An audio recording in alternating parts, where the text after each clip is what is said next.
I was wondering where did they get that profile from? It's all right. Good afternoon, everyone. I'm very certain that if we are to do like age grading, I have people here that are older than me, and I have people here that we are peers with. So I will just assume that I'm talking to my peers. Right. My name is Omotola Dorcas. I like to introduce myself as that. I've had reasons where people ask, which one is your surname? I say, none of them. None of them is my surname. But you can be certain that if you go anywhere online and you type Omotola Dorcas, you would see my name pop up. Just like she said, I'm hopeful that at the end of my session, that you are inspired. I think for me, that's my goal. I am hopeful that you are inspired. And the essence of the inspiration is to drive you towards a more intentional way of living, is to drive you towards a more productive engagement, such that you are not just engaged in activity, but that activity that you're doing translates into something that transcends even yourself, to the point that it becomes for you not just work, it becomes a channel through which you extend yourself. And we will know the quality of that yourself by the fruit. It's just like the scripture told us, by their fruit we shall know them. Today, I wasn't necessarily given a topic, but I was just told to come inspire people. Uncle Curry Day is here. Welcome. All right, so as I was saying, I wasn't necessarily given a topic, but while I was talking with Pastor Toby, I wanted to know, okay, what's the objective? What do you want? I studied linguistics, so in case you hear me speaking English, please share with me. It's just by this. Who is this? Who is this? Who are you? No, you. What's your name? Yemi. What do you do? Very good. Okay. So that's one of the things, right? I need you to introduce yourself to me in a way that assumes that I'm your client or potential client. So what do you do? I like how you just switch to seriousness. Okay, I can. Can we get him a mic? You don't want.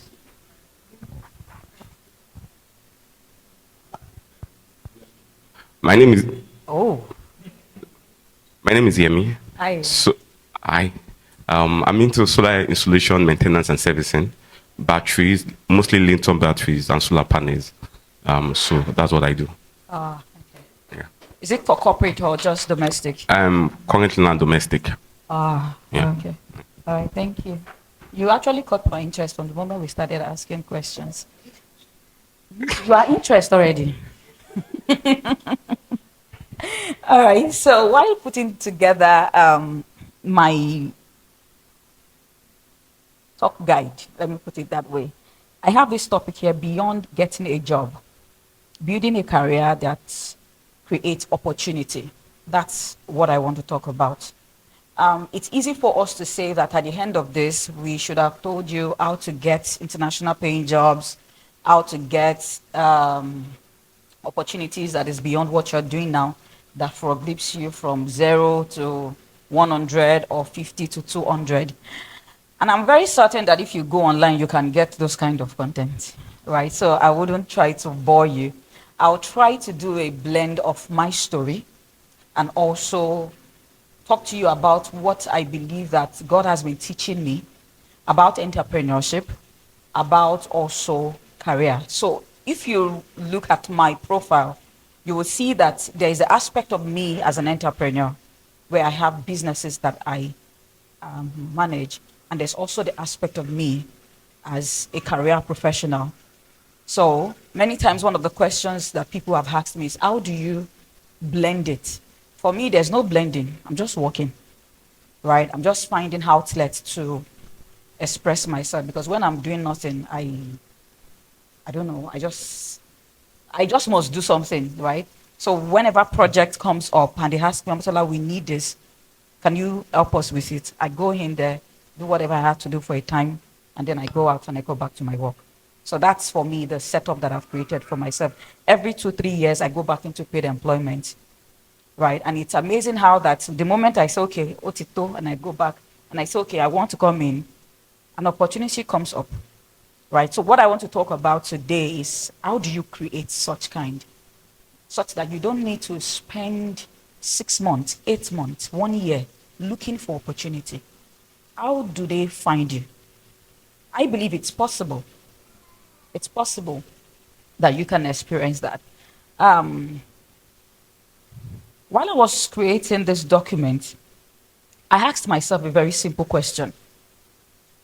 What is the biggest misunderstanding that people have when it comes to career conversation? Please, do you still have that mic? Oh, sorry. So I want 2 or 3 persons to answer this question. Why do we work? Why do you work? Yes, sir. Uncle, you assistant. Okay. For me, I work for 2 reasons. First is to be financially buoyant, and second is not to be idle. Okay, good. An idle man or hand is the devil's workshop. Yes, sir. All right, I think for me also it's like 2 reasons, and the first one is money, Money. right? And second to that would be just building stability around that which you are doing over time, just building your experiences. So you're not stranded. Yeah. Thank you very much. Last person, we want a female, please. Yes, ma'am. Okay, so for me, 2 reasons why I work. First is Sorry, what's your name? my name is Christiana Olawumi. Yes, so I work for first financial to have money, then secondly to have relevance in my society. Influence. Okay. What did we notice in all of the answers? Money, right? And that's one of the areas that I also want to talk about. I would first read out what I have here, and I would trust the Holy Spirit to help me to build upon that. So, like I said, I was trying to ask myself what is the biggest misunderstanding that people have about careers today. And from the answers that you have gotten is not really a difficult answer to get right. Career for many of us, even for some of us that did not talk, is simply a means of an income. So that's actually what I have here. That for many people, a career is simply a means to an income. And how do you achieve that? Go to school, right? Graduate, find a job, work very hard, have enough savings if you can, but if you can't, live well be within a means that doesn't keep you stranded, right? Such that some of us want to do that so we can also give, maybe to mostly in priority our family members, and then church commitment, and then societies where we belong to. Maybe they say they should contribute something and you want to be able to contribute. And then you get promoted in your place of work, and that promotion adds to how much you earn, right? And then you do that for a period of time, and then you retire. And in retiring, you're also told to have some things that you have saved, right? Or stock that you have invested into. And the truth is that model actually worked for a while. It did work. And it's still working for some people, right? It's still working for some people who, there's always something called the early movers advantage. So for people who understood that principle and they went into it early, what they created is opportunity for their children. So they built a legacy. So you see the likes of the Bukun Awoshikas, the Pastor Poju, Oyemades. Those people were the people that their parents really leveraged on that system, and it worked for them. So I have here that today, degrees are no longer enough. Experience is no longer enough. Even certifications are no longer enough. We are living in a world where someone can live in Lagos and work for a company in Toronto, London, Dubai, or Nairobi, where AI is changing how work is done, where companies are hiring for capability more than credentials, where opportunities increasingly find people who have built credibility. So the question is no longer, can you get a job? That's not the question that we should be asking. The question is, can you continue creating value regardless of where the world of work goes? Can you answer that question? That as you're here today, you are certain that if you commit to 2-3 months, you can get the kind of job that you want? Can you for certain say that you can create that kind of force around you, around the things that you do, around the place where you operate, and that can pull opportunity to you? Can you answer that question? So the conversation that we want to have today is not about job. It's about how to build a career. That's the conversation. Let me give you a story. I studied linguistics from the University of Akungba. I was born and bred. Oh, you studied from Akungba too? Ẹ̀jẹ̀ Jésù, àmì Olúwa. All right. Nice. I studied in Akungba and I graduated in 2012, 2013. But I was born and bred in Lagos. Till date, I don't like Lagos. I don't like stress, right? And for the better part of my life, I was going to be given admission in Unilag. I was even on the queue about to pay for my school fees through the e-Transat. I think then that was when I got a notification that there's a possibility of my admission in Akungba. Oh, my bossy. Sorry, how do they say that in English? That's something that it will come through. Immediately I saw that, I just left that queue, went home, told my parents that I have admission. I told them that I have admission in Akungba, even when I had not confirmed, just because I did not want to go to Unilag. I entered that school and I knew that this school was not for me, because I knew the kind of soul that I have. Unilag was going to ruin me, or me, I will ruin Unilag. So I told them that day, and the following morning, I packed all of my things. And when I mean all of my things, I mean everything that I own in the house was what I packed. And I went to Akungba. Now, I'm from Ondo State, Akoko. So when I got to Akungba, I went straight. I'm saying this story so that, and I need you to pay attention to every single thing that I'm saying. When I got to Ikare, where we have family relative, I went into the same day that I got to Ondo, to Akure, same day I went to Akungba. And I was like, I've always heard that the vice chancellor is the principal of a university. And since I don't know anybody, where else do you go? Since I don't have admission letter and they said there's a possibility of me having admission, I just went there straight. And the secretary was like, do you have an appointment? I don't have an appointment. But you want to see the vice president? I said, by a vice chancellor? I said, yes, I want to see the vice chancellor.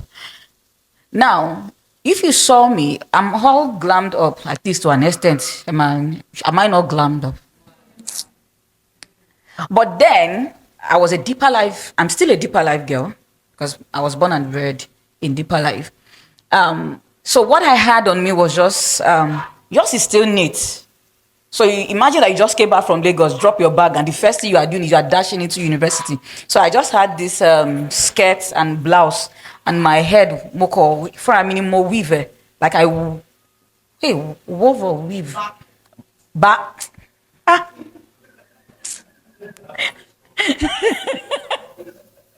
I'm seeing my molevi here. So I just did that weaving on my head like that by myself. So you can be sure that it was not neat. So, but the receptionist looked at me. I don't know what she saw, right? I don't know. I was not really a born again then, so I cannot say that is the aura of God. But she just saw something and she allowed me go into the vice chancellor's office. And then I went there and the VC looked at me. Young lady, what are you looking for? I said, I'm looking for my admission letter. I'm looking for my admission letter. And they told you that he's with me. I said, they didn't tell me that he's with you, but I was told that I have my admission. He said, eh. He said, yes.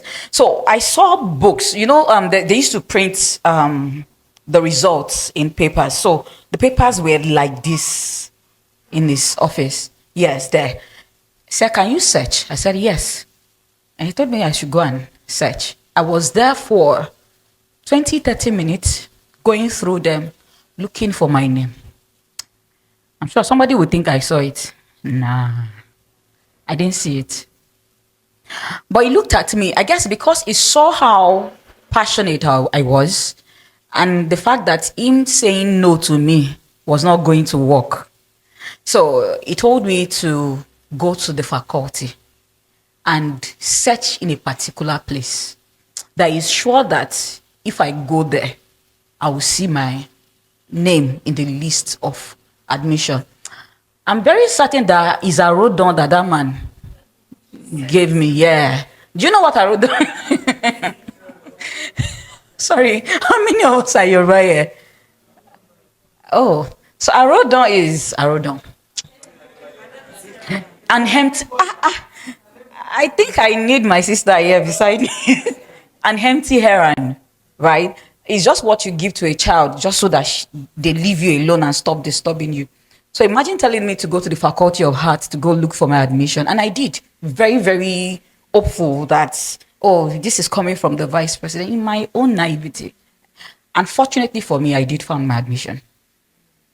Right? But it was a book that, when you go to faculty, they just cover it with other stuff. It was there hidden. Right? And that was how I gained admission into the University of Akungba. But that experience taught me something. And that's the disposition that I have towards life. I do not take no for an answer. And I don't see obstacles. If I find myself in a situation where it's not looking like it, I'm not the type that would resign and leave it. I sit down with it and I look at it and I study it. Sometimes I take lessons out of it. Sometimes it's usually an empty errand. But then it's a duty to always sit down and look at that situation. But this is where I'm going to. When I finished university in 2012 and they didn't release our result until 2013, I went to service in 2014. And by the time I came back, I served in Calabar. By the time I came back from Calabar, I didn't go back to Lagos. I stayed in Ondo town. And that was also where I got married. Now, the first week that I got married, the first week that I got married in November, and December was hell because I realized I had fibroids. So by the 2nd of January, I did my myomectomy. I'm not boring you. There's a place I'm going to with this story. I did my myomectomy in January 2nd. And January 6th, my then, I don't even know what to call him, my then husband or my late husband, he also did appendicectomy. Right? So meaning that I was put in a situation where I needed to take care of myself and also take care of him. That was the first order that was thrown at me. And at that point also, I was also teaching in a school, teaching English, French, Yoruba, and CRK, right? So when that happened, I was sacked. I was sacked because the school felt I needed the time to take care of myself and also take care of the home. Fast forward to February 14. my husband slumped. He had stroke. And that increased the intensity, of what situation I was put in. You're talking financial responsibility, you're talking mental, emotional, everything that you can think of. And all of this was going on. My parents or family in Lagos were not aware because I didn't tell anyone. It was in that very moment that certain reality began to post themselves at me. I studied linguistics. When I was in the NYSC camp, I learned entrepreneurship from CDC. It was made available by the federal government. And that was when the idea of formal entrepreneurship became a thing that I was interested in. So now, fast forward to when my late husband slumped, it was now a case of how do we make money to sustain the family. He had a photography studio. It was also, I think, the first month of, we got married in November. By January, February was when my business, Virtual Domain, was shown to me as an idea. And what birthed that idea? I studied linguistics. I like selling. I like talking to people. And I sat down one day. I was like, God, all of these things happening, I don't have anybody to run to. There's nobody to give me money. I cannot start carrying CV now and be going to businesses to apply for a job. Fortunately for me, God connected me to a lady in US who mentored me. And she was the one who introduced me to social media marketing. But as at then, it was network marketing. But I didn't have the time to really practice network marketing as active as every other person was. So I learned social media marketing, how to help those people that were on the field, how to help them sell leveraging the social media. And that was practically what I was doing, using Facebook Live to talk about what I was learning, not that then. So what she told me was that whenever I go on Facebook Live, I just introduce myself. Hi, my name is Omotola from Virtual Domain. Virtual Domain was not registered. It was just an idea in my head. And she said she needed me to do that so that I can sit into the idea that it is possible for me to own something. And at that point, it felt very weak, a thing, right? What does it mean to sit with an idea and let it sit with you? And I realized that really played a very strong role in launching me into every single thing that I do today. Many of us right now, I'm sure if they tell you that, do you know it is possible for you to earn 1 million monthly? You know it is possible, but it's possible for somebody. You feel it is not possible for you because you don't have maybe the certification, or you don't have the network, or you don't have the access to make that happen. But what I realize is that the mindset is one of the biggest tools that God has given to us, that even enables whatever expression of faith that we say that we have. If certain things cannot sit with you to the point where you look at it and you are comfortable with the reality of that idea, it will be difficult for you to drive.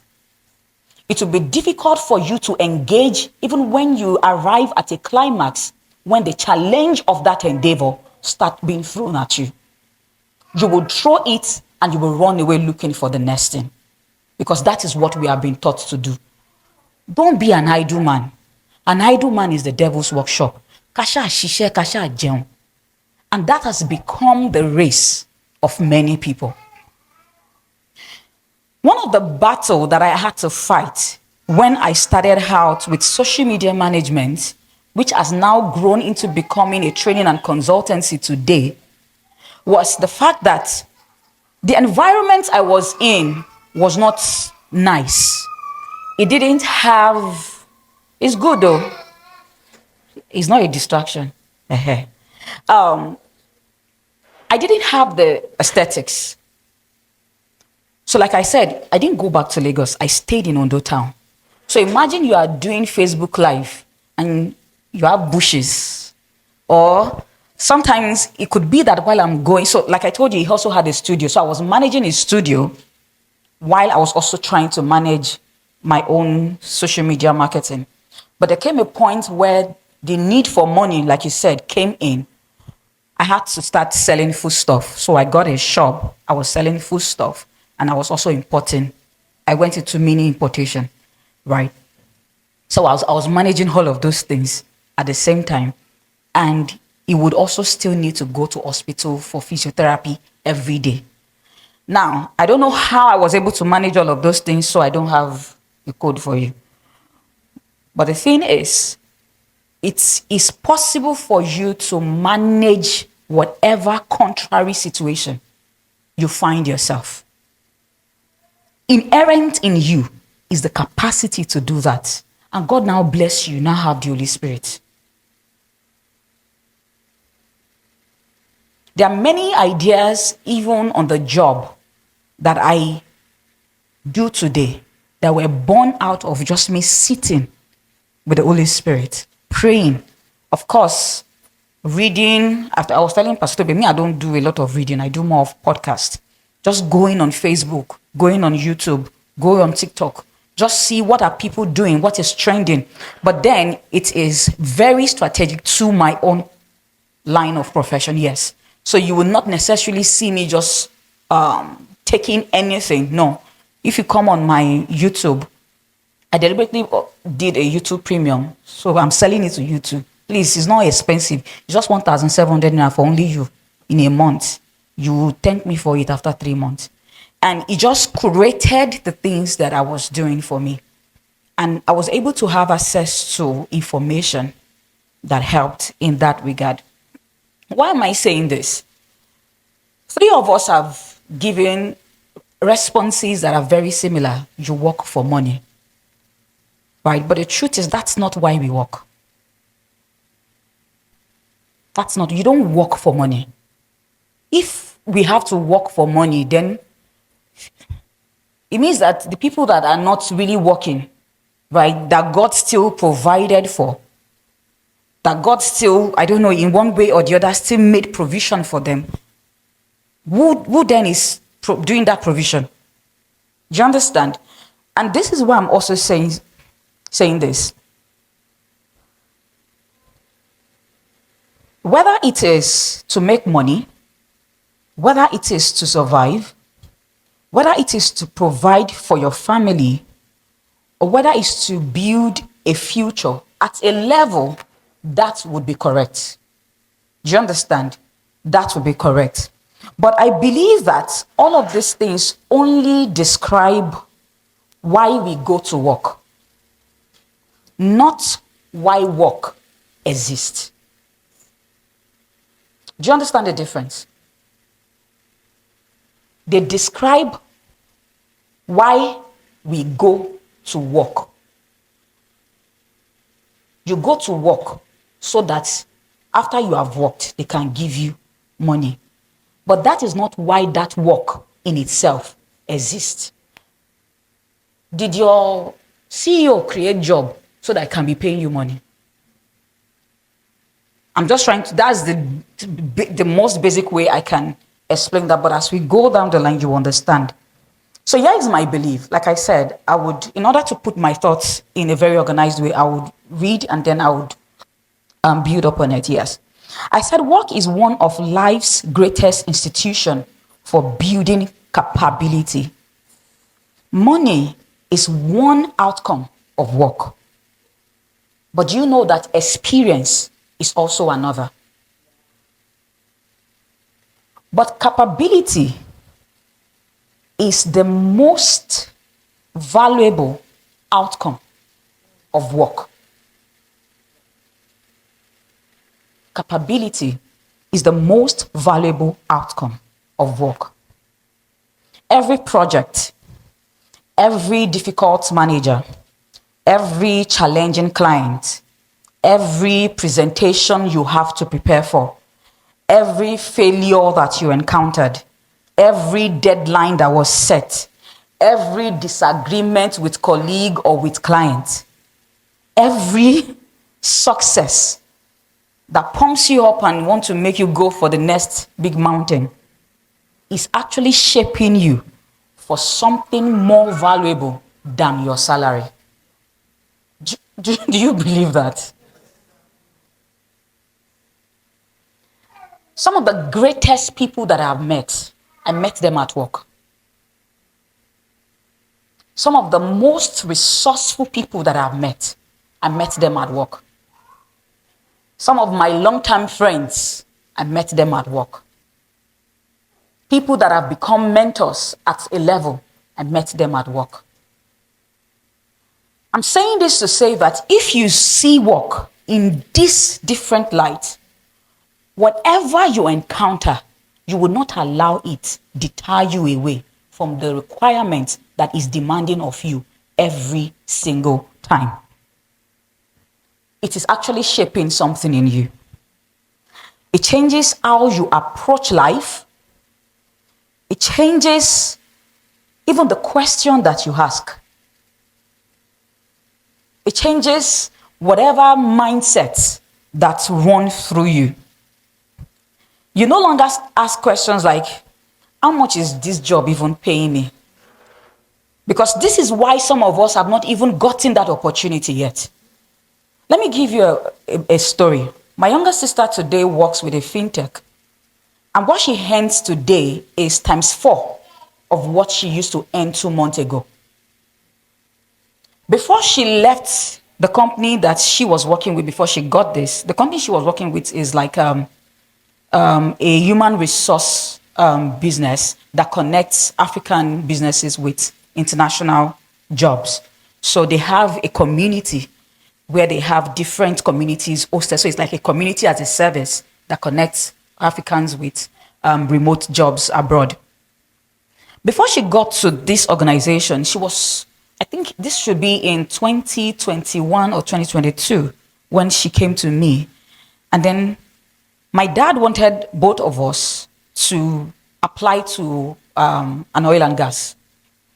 And we already were talking with the MD of the oil and gas. Funny thing is, the man was always staying on us. Like, I've not seen you people. But both of us did not want to be indebted to our parents, right? We wanted to chart our life by ourselves. And she really looks up to me a lot. So she got a job from an HR consultant. She has always loved anything that has to do with HR. But they were going to pay her 50,000 in 2022. They were going to pay her 50,000. But the role was not HR. It was business development / sales.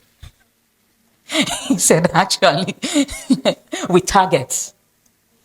Right? And then she told me, this is. Hey, take it now. Take it. Because one thing you must know is that you first need entrance. Enter into that place and embed yourself into the system. And look out for opportunities. And that was how she got that 50,000 naira job that grew to become, I think, about 200 or 250 before she left and went to the one that she has now left into another. There was a point in my career that I was working as a career consultant with an analytics firm. And to be candid, I see how adults in their 40s working in banks, they've stayed for long years there. And they're like, I cannot live. Where do I want to go to that will give me the kind of security that this one gives me? That will give me the kind of, at least, they collect, they used to give them bonus. Even if the salary wasn't so much. And they were like, we can't leave this one for that. And I see how people really have that fear. But as believers, you must understand that your sustenance is not in your salary. It's not. You must understand that what funds and propels your life is more than what you can manage. Because if it were, then you should have become maybe you should be richer than Elon Musk right now. There are some critical things about us that we must learn to live by the dictates of the Spirit of God.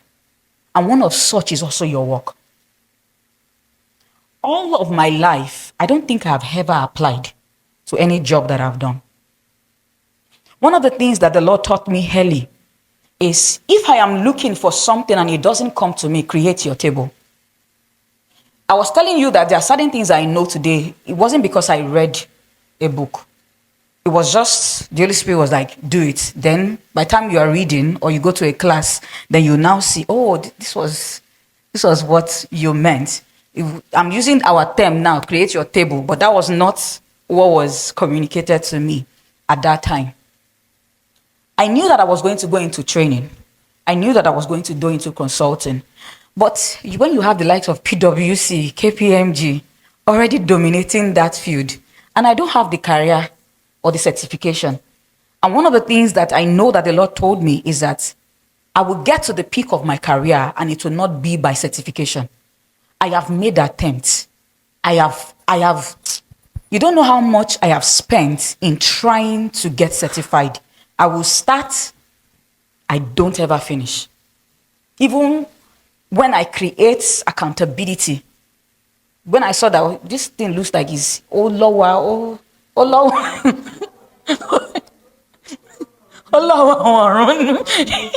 I create funny, like I paid for someone to be in the same program with me so that we can be going to the classes together. And the person will be asking me, okay, Shotishe, go walk. But I know there will be a time where I would need it. But in this process of building, I know that there are other things that I need to pay attention to. Now, I'm not saying that you use me as your yardstick. No. I'm just telling you, come on, Lord, don't use me. What you should take as a lesson is that you can be funded by God and you can be guided by God, even to the point of career and to the point of what to do and what not to do. Many people confuse these 4 ideas. A job pays your bill. A career builds your capability. But what does a profession do? Who can tell me? Oh yeah, we were all shouting here when we were talking about the greatest negotiator in the Bible. What do you think a profession does? Ma? It makes you stand out. In what way?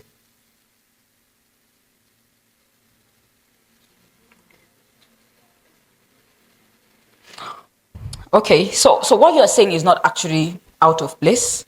It's not out of place. Maybe it's just in how you phrase it. So what I have here is a profession is what people know you for. So really, when you are caught out, people can then know you for something. It makes it easy for opportunity to come to you. This is what I mean. I don't know how many projects that I've done in my life. I have worked with multiple people from different sectors. But despite those differences in the projects that I do, everything I'm doing in those projects is one thing. It's connected to sales and revenue. That is the profession that I wear. So whether it is oil and gas, whether it is real estate, whether it is consulting, whether it is Web3, cloud computing, analytics, whatever it is still one thing. And I think it's the mistake that many people make even when they come online to create content. Because we've been told we are in a digital and content area, so create a niche for yourself, right? And I'm sure you go to career meetings and they tell you, position yourself on LinkedIn, position yourself on Facebook so that people will know you for what you're doing. But then the question is, exactly what do they need to know me for when I have different interests? I have different interests. And one of the things I usually tell people is this. If you want to go online and you want to start showcasing every aspect of yourself, one platform will not be enough. But it's important that you are very deliberate about the perception of yourself that you create. Once you have sat down with God and He has told you this is It's easy to know what God wants you to do. I'm sure you know that. But if you have not been doing it before, you become a... So you can start today. Start by sitting down and ask God, what do you want me to do? Right? As simple as that, I'm serious. What do you want me to do? What's the life that you have prepared for me? It's not too late. The same way it's not too late to give your life to Christ. It's as very basic as that. You are not using any sophisticated faith. It's the same thing. But what I'm saying is this. The moment you're able to figure out the perception that you want people to have of you, it becomes easy how you show up online and how you position yourself. Many opportunities that comes to me, oh, Omotola, I see that you talk about this. Oh, I see that you share stuffs around this. There's this opportunity, can you do it? That's the question I usually get. I'm telling you. And it doesn't matter where you are in the world. What if I bust your bubble? Between 2019, 2017 and 2020, 50% of my clients were from outside of Nigeria. And where was I living? Ondo town. With that, my bush background, where I was just doing my Facebook Live. The first international formal job that I will get, do you want me to tell you how I got it? I'll tell you the story. Unfortunately, I lost my husband. So I came back to Lagos State. And what brought me to Lagos State was a contract I got at Shongotedo, where they gave me a 1-month project, gave me an accommodation, provided transportation, a car, and also feeding. I'm still paid for the service. After I was done in that 1 month, that was between November and December. So by December ending, I needed to leave that place. So I thought I was going back to Ondo State. But the Lord told me, you're not going back to Ondo State. I'm like, okay, if I'm not going back to Ondo State, this job at Ikparie, we are done. Where else am I going to? He said, don't worry, I will sort you out. I was fortunate to find a family that housed me. But while I was there, I just wasn't comfortable. I was like, God, please, let us just use 3 months in this place. And true to God, I spent only 3 months in that place when I got my own apartment. But I'm going to how I got the job that kept me in Lagos. A friend of mine was called by a friend to come and do an interview. And she was called in to do an interview for digital marketing. She's not a digital marketing executive. She has no experience with digital marketing. But you know how some of us do? She been her job, make her do it. So she went for the interview. She passed the first stage of the interview, and then the Holy Spirit spoke to her. This job is not your own. Tell them that you have someone else who can do it. And that was how my name was mentioned. And I was called to send my interview. I did 4 stages of interview and I got the job.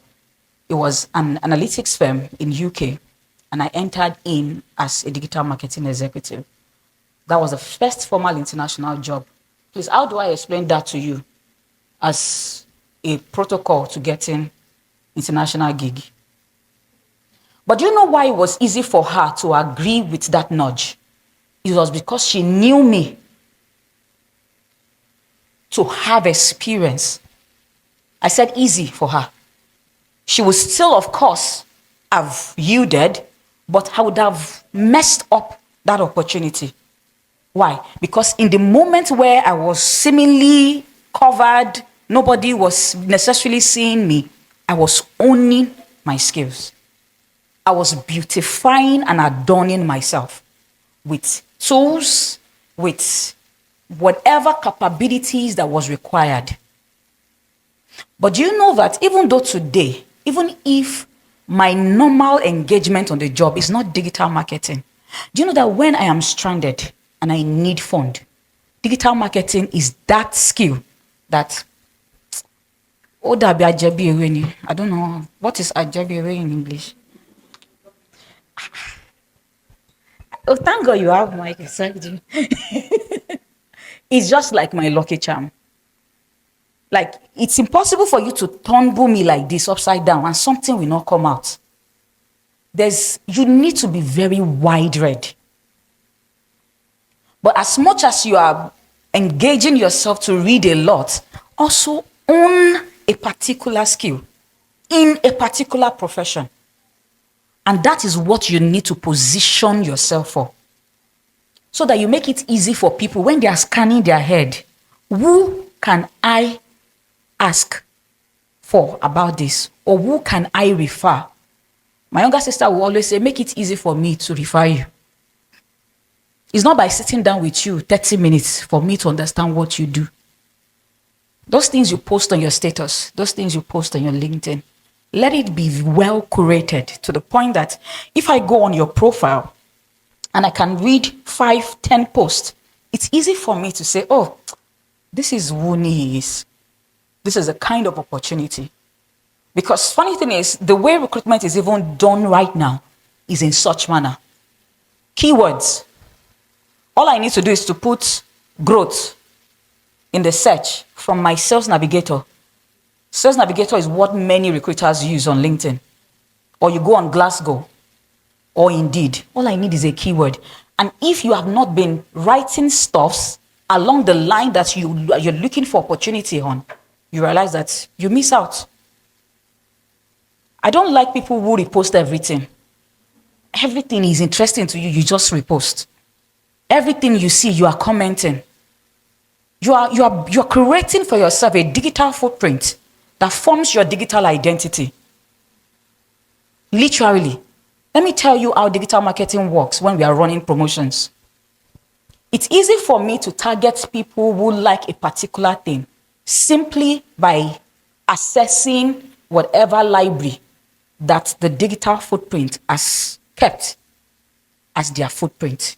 The things you like, you just like it, or the thing you reacted to or comment to, or even if the site you just read, you didn't do anything, you just read. There's something called crawler in the web. It is that crawler, like just imagine a spider walking around here. It is that crawler that captures history of every single one of us. And in your ledger, your own individual ledger, it just stores it as your own, just your own unique ID. So what the algorithm does is when I come on my Meta or I come on my Google or I come on my TikTok and I say I want somebody between the age of 25 to 30 whose interest is gospel, football, and food, right? Within this region, right? And this country, you just know that you just be enlisted into the army. And you now wonder, but I only went to Jumia. Is it Jumia or Jumai? Jumia. I only went there once, and you're now seeing that ad chasing you up and down. No, it's because they've harnessed your data by the reason of the things that you have interacted with. Why not use that to your advantage? Why not use that to your advantage? One of the things I have here is this. Like I said, I'm going to read mostly, and then I just double down on it. I said, why do you really work? I think there was a time I was reading a book, and the writer of that book asked this question. Who do you work for? I'm very certain that let me take a guess. You work for your boss, Abby. Okay, who do you work for? Why? Or how?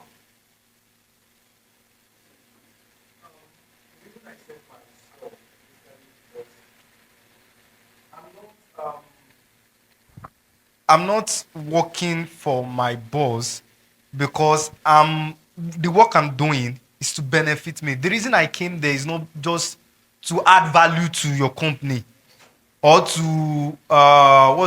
move your company forward. That's not the only reason.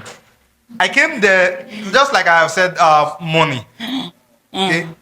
If I'm not if I'm not what's it called, gaining something from your company, What do you gain from the company? money and value. So who do you work for? The money and value is for myself. That's why I said myself. You work for yourself so that you can make the money. Money and value. Okay, and value. All right. Who else can answer that question? Who do you work for? All right. You have the lady at the back. All right. So for me, I work for myself. My boss is only a medium for. So I work for myself. My boss is a medium through which I get what I need from. So I don't work for him.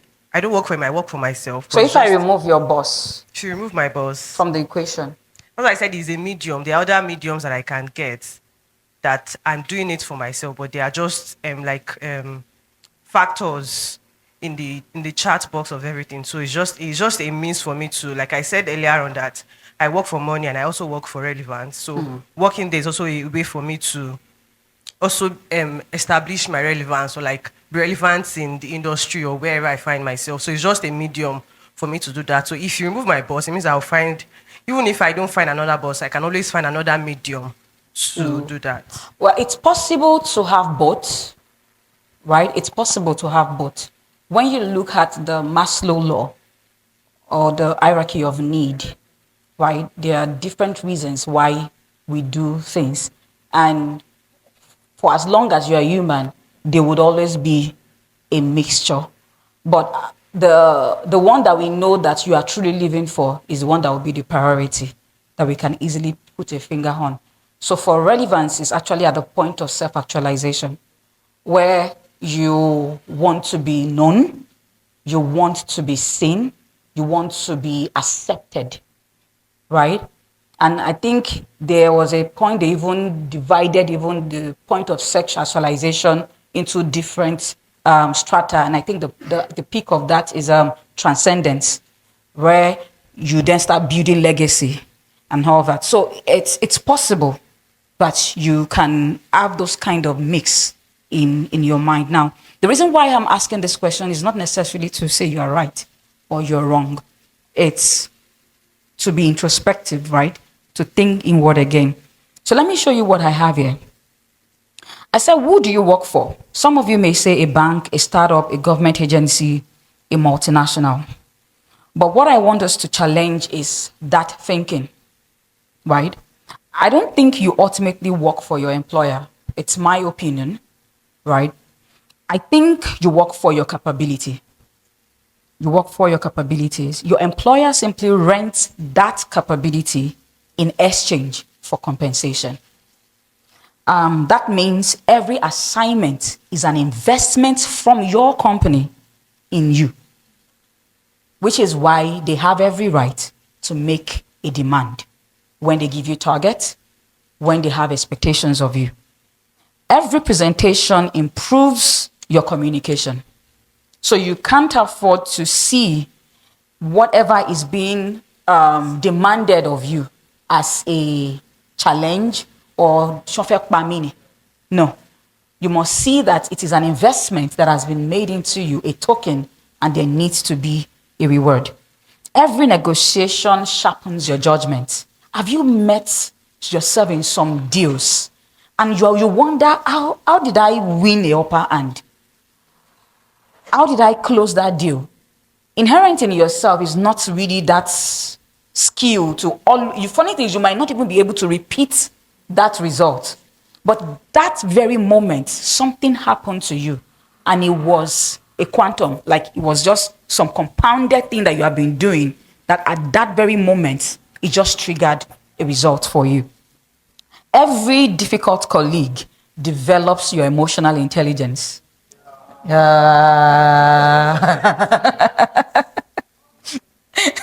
500.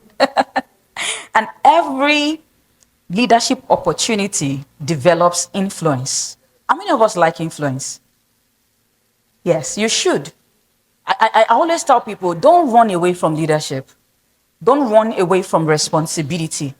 You know, there's this way that we look at work. They'll be like, this is my JD. This is what they hired me for. We don't ask me to do what is not included. You don't know, see, do you know that in that digital marketing role, I thought I was going in as a digital marketing executive, but I realized that the head of marketing, who is in UK, was a mother. She just gave birth. She's the group marketing. So the shoe I entered was her shoes. Oh God. This woman will tell me to design. I thought I know how to design. Until you meet an Asian telling you that the thing is too close to the edge, or that was when I know that a font can be masculine and feminine. That was when I learned that there's a way you use some graphics for European climb, for African climb. You cannot just use white and white or black and white in some terrains. I'm like, but that's not. There were days where I was like, I'm leaving. I am leaving. I was stressed. But he was like, you will do this. So maybe you testify that God miraculous. The miraculous job that was given to you by God. Right. So I realized that now everything I'm saying to you are the things that I have learned on my journey. Right? It's and it's so amazing that is how opportunity find you. Do you know that the second job I got, which was my first job where I was paid in dollars, right? This was in 2013, 2024, I think 2024. When I was going to leave this analytics firm, there was this HR person in the same complex in my office at Adiola Odeku. He only met me once. But I think something happened. You know, when I say that when you work, it's not just for your job. You meet people, you build relationship, you encounter different things, and they just help you develop certain things. It was during the pandemic. So the name of the company is Kashigo, and they were fumigating their complex at the 6th floor. We were at the 4th floor. And I can react to stuffs. I'm not asthmatic, but if I pick any strange thing, I can. I don't know who else has that superpower here. But so the moment I start sneezing, I just know that this air is. So I started sneezing. I was telling my colleague that there's something off here. So Omotola, you don't start again. Before we knew it, everybody started sneezing. But because I was the first to be affected, it really did affect me. But something happened. The people who did that then came to all of the floors apologizing. But you know, there's a way that you could encounter that and you felt you wanted to die. And that could trigger you to behave in a particular way. So, but for some reasons, my own is, make I shall not die. That was my own because it was really tedious for me. So the guys were apologizing. I was like, it's not a problem. Like, you can go. I'm fine. Fast forward to the following year, that was 2023, I think. The HR of that company came to look for me. And that was the only interaction that myself and him had. But we exchanged contacts. So obviously, he's always seeing my status. So by the time he left that company to a Web3 company, where like cryptocurrency exchange platform, they needed a country marketing and sales manager. And that was how he brought me into that company. After I left that one, I went also again into a cloud computing firm. It was also by referral. I'm saying this to say that the more you embed yourself into an environment and you develop your capabilities, and these capabilities that I'm talking about is not restricted to the professional side of things, both the soft skill and the hard skill. The soft skill, of course, we know it, right? What are the soft skills that we have? Emotional intelligence, communication, conflict resolution.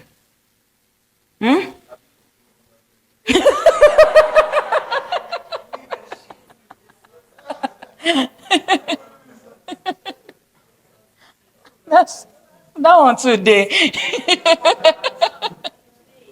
right? Leadership, volunteering. Let me tell you a story. My younger sister, that girl is very smart. Sometimes I feel she's even smarter than me. There was this thing that I learned from her, how to use volunteer as a bridge to frog leap yourself from one level into another. And that is one thing that I see her do a lot that puts her in the face of people at management level. And this volunteer engagement is not necessarily from one organization to another organization. It's even inside the organization. She will say, hey, this department, they need something. I just told them that I can do it. Did you not do it? Most struggle, but mushe. Your head is there. And I see that that's how she also build relationship. That's how and funny thing is, that skill is helping her on the job.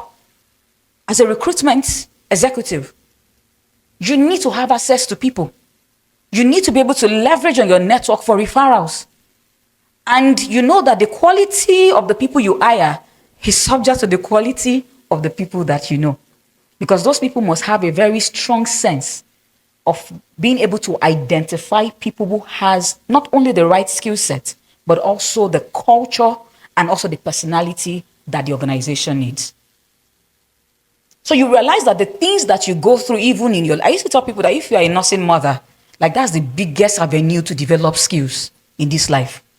Because by the time they sit down with you and translate those skills into formal experience, you realize that your CV is full and very strong. That ability to work under pressure, it will be. But then some project management skills that you are belittling, you develop them being a mother, nursing a child. One thing that somebody taught me is don't ever think that if you were at any point a class captain, a class monitor, an SUG, this thing, it looks nothing. A school president, an usher in the church. He said, if you are sitting in the front of, now, if you are sitting in front of Americans, or maybe you have opportunity to be interviewed by Americans, and you say those things that are contributing to infrastructure beyond corporate, social responsibility and all that, they see you as somebody who is seeing work beyond himself, who is contributing to something bigger than himself. And I'm telling you, these are some of the things that you really need to pay attention to, even as you are trying to look for that international job that you want to go for, or that you want to find you. The same thing for many of my friends that they know. They did not apply. I'm telling you. I can tell you that 80 to 85% of the people that I know that are working with multinationals or that are working with international firms, they did not apply. Because you know that some of these roles are they need some specific kind of skills. Do you know that some of these organizations that are international looking for, of course, some people will say cheap labor, right? Because that 3,000 that they are paying you is actually maybe 10K that they would have paid somebody in their place. But they will not just hire you if they don't see something that makes you unique, with witnesses from people who can speak for you. Many international jobs will come your way if there are people who can open that door for you, which is why you need sponsors. Right? You know, we have mentors and then we have sponsors. A sponsor is not necessarily somebody who is older than you.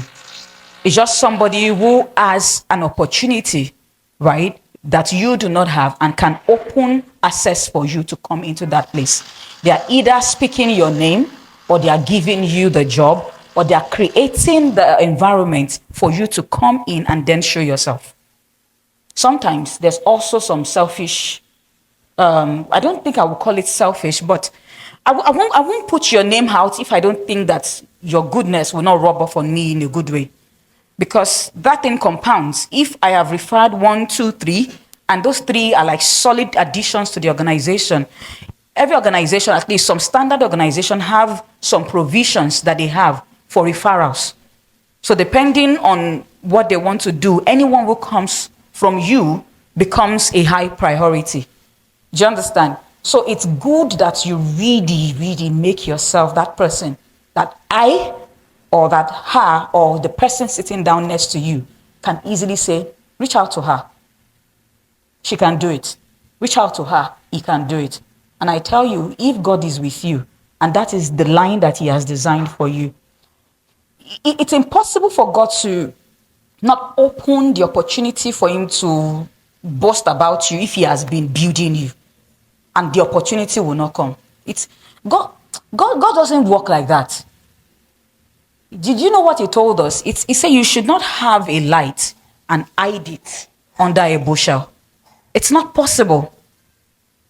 I feel like many times the reason why the opportunity we are looking for does not come to us is because we don't even look like what that opportunity needs. And you might even be shielded. That's the reason why you're not even having access to them. There's this younger colleague of mine who was like, I need a job. I'm like, how bad do you want it? Can you dedicate 3 months? Right? So what we did was that we tailored a CV. So what I usually advise is if you want to go strategy, so you need to divide your strategy into so if it is UK company, there's a way UK company recruit. If it is American company, there's a way that they recruit. If it is Nigerian company, there's a way that they recruit. ChatGPT can help you to do all of that. But have a mother CV or hero CV that has everything about you, and then upload it in a ChatGPT. I prefer to use ChatGPT because it's more of a storyteller. So it knows how to use words very well, so long as it's not hallucinating. And you tell it to tailor your CV to the specific region, to this specific role, and upload the description of that company to it. So what then happens is that for every time that you are applying, you are using their language, we talked about creating a perception. So you are also showing up in the image and likeness of the kind of person that they are looking for. So it does not necessarily guarantee that you will be applied, but it puts you ahead of every other person. See, many of us, even many times, that's all we need. Just an opportunity. Just a chance. So why not just put in the effort? Don't get tired of putting the effort. There's no effort that is ever a waste. It compounds. It compounds. At a point, a full cup will shed. I'm sure you know that. At a point, a full pot, it will shed. So you cannot say that this cup is full until it is what? It is shedding. So until you see that breakthrough that you need, until you see that result that you need, please don't what? Don't stop. I will end on this note. People will listen to me, and when I talk to people, I am very, very big on agency. I am very, very big on agency. I would pick a person who has a high sense of agency over somebody who is very skillful. Because I know that I can create an environment for that person to develop the kind of skill that I need them to have. And when I see that you are very low in acquiring it, if at all you didn't have it when I met you, by the grace of God, I release you to God and to the power of his grace that is able to help. Will it make you or break you? I don't know. Whatever it will do for you at that time. So one thing you must be able to do is this. Lastly, for every high performer that you see, whether it is the business that raised funding, whether it is that person that is saying, I am very happy to, you know where we find them? On LinkedIn. I'm very happy to announce I am this one, that I'm that one. For every high performer that you see, I can guarantee you that agency is at the core of who they are. Agency is that willingness to take ownership.